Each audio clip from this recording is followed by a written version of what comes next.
Peace.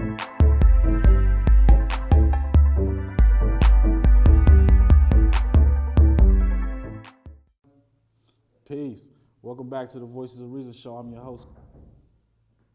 Still not ready?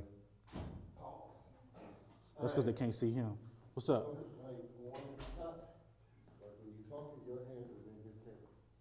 Oh, okay. Right on. No, it's cool. It's good. Another blooper? Yep, let's do it. Run, yeah, stand right here, bro, so that they can see you. Just put your hand up so they know that we going. We good? I just keep my hands out. That's cool. I got y'all. All right, let's do it. You ready? Count it down, Mike.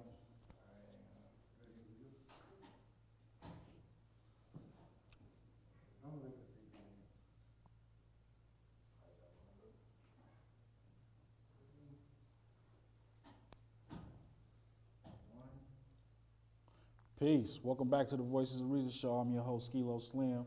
And today we got my brother in the building to share a little bit of his art with us. So I'm going to slide it to him so he can introduce us. My brother. Hey, what's going on, man? Thanks for being here, Thank man. you for having me. Yeah, man, I appreciate it, man. So why don't you go ahead, man, and do a little introduction, let the people know what you do, man. Well, I go by the name of Rey Styles. That is ReyStyles, and I'm a rapper. No doubt. I do a lot of hip hop. I'm heavy into hip hop, but I like to mix it up and try to push my creativity and stuff like that. I'm new out here, so a lot of people haven't. I'm fresh in the game, man. Yeah, ain't nothing wrong with that. Yeah, so I'm just trying to work on that come up, you know. No doubt. So what made you want to do music, man? I know we like at that age where everybody do it, but like, what made you want to do it? Well, honestly, music has always been a part of me in some way, shape, or form. From listening to the gospel albums that my mom would play, my grandmother would play, or listening to or to the R&B soul that my dad would play over the speakers and stuff like that. A lot of James Brown. Yep, a lot of James Brown was in the house, and I was a huge fan of Michael Jackson. As a matter of fact, my parents would go to the Blockbuster and would rent his music videos for me to watch. So. It's the good days right there. They don't know about that. The Blockbuster. Yeah, definitely. I still got a card. Oh, you got a card for Blockbuster? Yeah, man. It's in my wallet, man. I thought they went extinct. Oh yeah, the card is no good. I just still got it. So yeah, so that's a good foundation, man. Because I mean, that's the kind of music that I think everybody grew up on that, like gospel, soul. Yeah.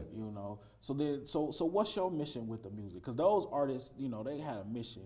Mm-hmm. Something a clear mission you could see that they pushed. What's that for you? So the mission that I have is to help somebody understand that, you have a purpose. Right. Like you've got something, you got something worth doing, and there's a reason for you being here. Right. And just in one song to the next, like, over the grand scheme of the career, like everybody just looks back on it and reflects, like each song had a little tale of this grander scheme of, be you, be all that you can be, right. So that's what I want people to take away every time they listen. That's dope, man. So that's kind of like, from what you're saying, it's like you're more of an MC then. Like a traditional MC type. I guess I really guess and as a matter of fact, like I actually got into hip hop late in the game because my folks are old heads, so it was either the old soul or the old gospel. Like they completely missed the hip hop generation. Like some other friends of mine, like their parents are younger. So they caught it. They caught the NWA and all that other stuff.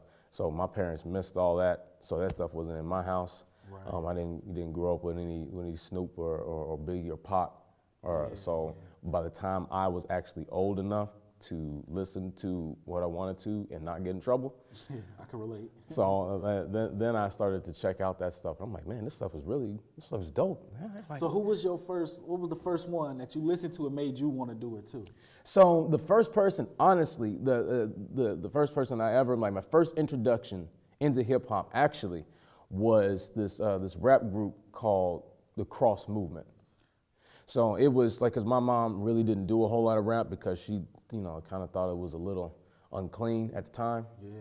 So there was I have no idea how she found this album, but it was called the Cross Movement. It was some couple of dudes out on the East Coast that they were Christians.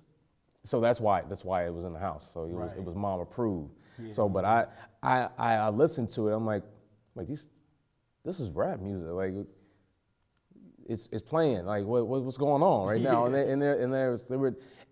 they were so dope. They were really good. Their lyricism was really good. So it wasn't like anything knockoff. Right. But I'm like, and they're Christians too? Yeah. I'm like, you can actually do that? Right. Like, cause for the longest time, like rap music, well, back in that day, it was so taboo. Like there was such an anti-hip hop movement in church communities. I remember those days. Yeah, so I'm like, wow. So you mean I can get into this stuff, right? So yeah, and then immediately after that, like there was another cat named T-Bone that actually my older brother got a hold of. So he's way out on the West Coast. Right. So some of that in his stuff was kind of inspired by like Snoop. Mm-hmm. Now when I like look back on it and stuff like that, and I make the comparisons, a lot of kind of G-Funk kind of a dude. Yeah. So I'm like, okay.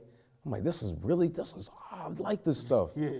So I would listen to the two of those back and forth for a long time, and I would have like some scratch paper, whatever, and I would write some stuff. I was like 11 years old or something like that, and I would check out some other guys. Like it's just started opening up an avenue.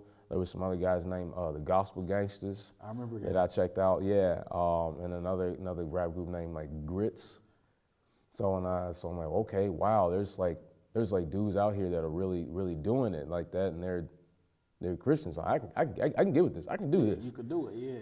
And at the same time, like I'm actually from the Chi, so I would go back and visit with my cousins and stuff like that, and then I would hear whatever it was that they were listening to at the time, whatever was charting at the time. Lil Jon was definitely on the charts during this time. Luda was big. 50 was high right then, and I think Kanye was just starting to hit real big too. So I would hear that stuff, and I'm like, huh, like interesting. Like I mean it's different. It's strange. So that was why it was such a big like revelation. Like whoa, like Christians could do this too. Like right. And it's okay. You know what I'm saying? So I'm like I'm gonna do this thing, man. So because I was always thought of as a square. Right. And because I don't listen to like rap music or anything, or the little that I did do was all Christian stuff.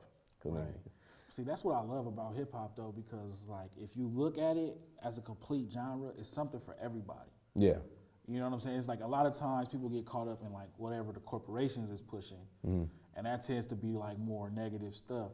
But if you like dive in, like you could find like everything. Like you said, it's like a Christian gospel section. It's like the conscious dudes. It's like something for everybody. You just gotta jump in there.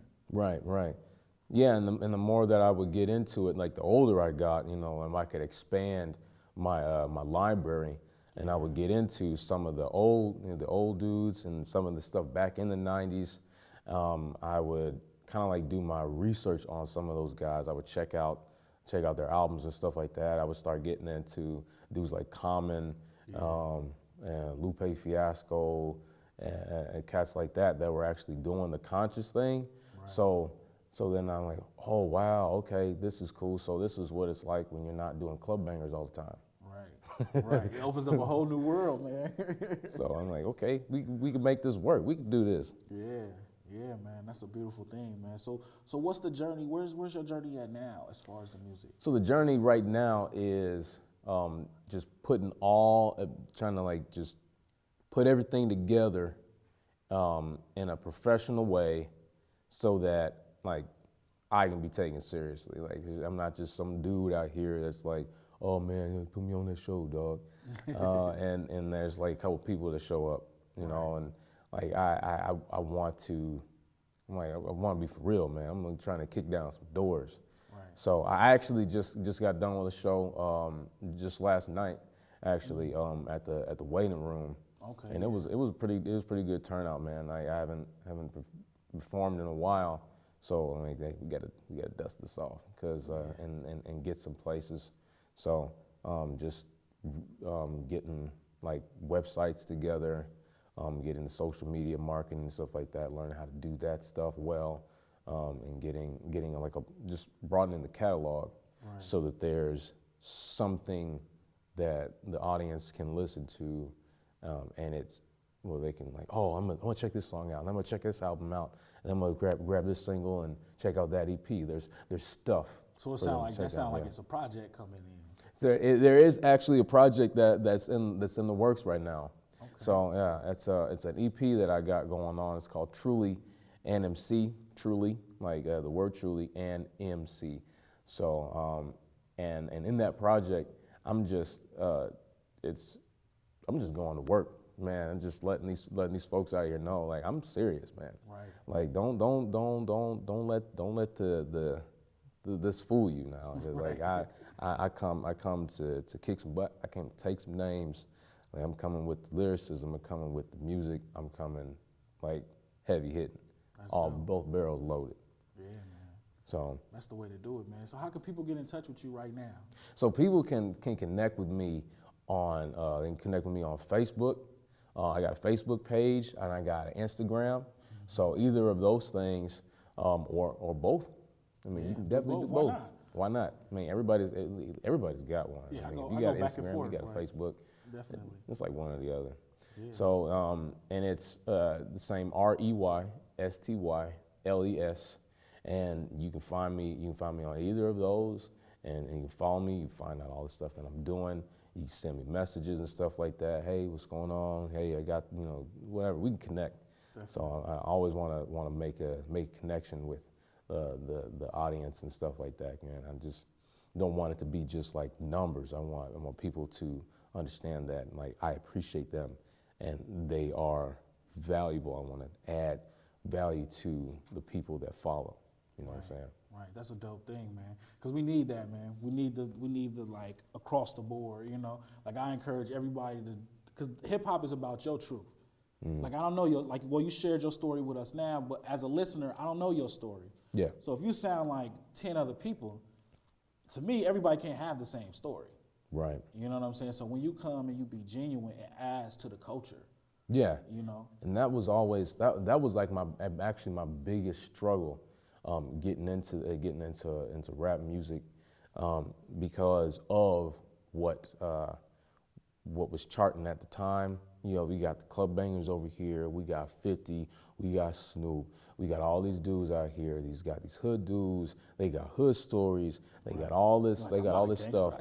Yeah, they got all these references and things like that. And even some of the Christian rappers I was listening to was from the hood at some point before they had their their turnaround moment or whatever. So I'm just like, because we moved from the Chi. And I was like really young when we moved, because my dad wanted to get his family away from the hood, So and he moved us over to here because there's better living situations. Definitely. So and I grew up in the northwest part of Omaha, so it was away from the hood here. So I grew up in an all white neighborhood, and most of there was like no kids, and most everybody was old folks. So I'm like, there was nothing fun going on my block. Right. So and on top of that, I was homeschooled.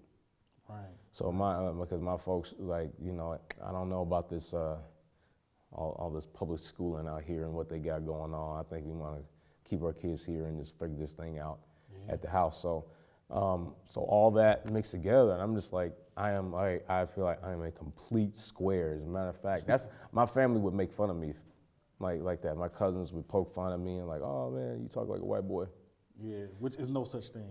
For the record, it's no such thing as that. I mean, there really isn't. But that's the stuff that's what I would deal with. I'm like, Dad, bro, I don't think I can do this. And he's like, why? Because I mean, I've been nowhere. I've seen nothing. Like, and I've never dodged a bullet. You know, I've never had no cops and behind me chasing me or nothing. Like, there's nothing fun about my story. But he said, but you have like so much teaching, so much studies and things like that you've gone through and you've looked at and you've learned, and you have the ability to just inspire people. Right. So and that's the thing that you bring, be all that you can be, and just make people understand that they are valuable individuals. Yeah. So I'm like, okay, so that's the focus dope. Right there. Yeah, man, that's dope, man. Well, hey, man, I appreciate you coming, man. And I appreciate sharing you. that Thank with you. us, man. And man, you gotta do a press run, man. When the album's ready, man, you come back, man.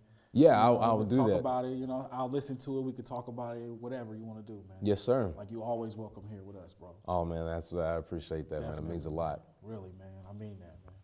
So, hey, again, we come to the end of the show, man. Check out my brother's music, and give him some feedback, interact with him, and yeah. With that, I'm gonna say peace, and we'll see y'all next time. 6, 5, 4, 3, 2, 1. We have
Yeah.